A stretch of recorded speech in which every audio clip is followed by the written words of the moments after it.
వీళ్ళ ఎగ్జామిన్ అదే అక్రమాలు కొట్టడం ఒక యాంగిల్, కిందన కూడా ఫ్రీగా పోవడం రెండో యాంగిల్.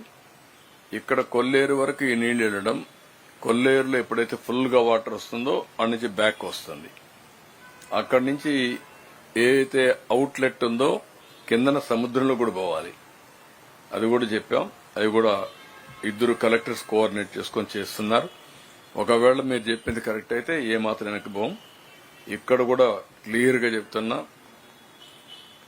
మళ్లీ విజయవాడలో ఇలాంటి వరదలు పునరావృతం కాకుండా గట్టిగా చర్యలు తీసుకుంటాం.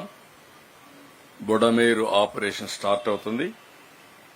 దాన్ని ఏ విధంగా చేయాలనో చేసి భవిష్యత్తులో ఏమాత్రం ఇబ్బంది లేకుండా చేస్తాం. క్వశ్చనే లేదు. ఇంకా ఇది మంచి పద్ధతి కాదు.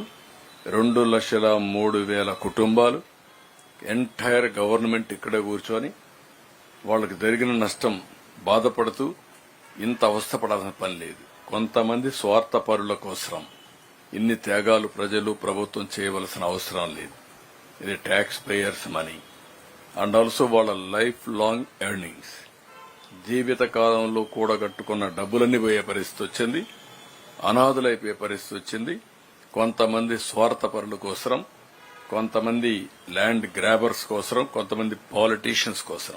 I can say very clearly, కొంతమంది పొలిటికల్ సపోర్ట్ తో విచ్చలవిడిగా చేసే పరిస్థితికి వచ్చారు. దీన్ని ఎట్టే పరిస్థితిలో ఉపేక్షించాం. చాలా ఫర్మ్ గా ఉంటాం.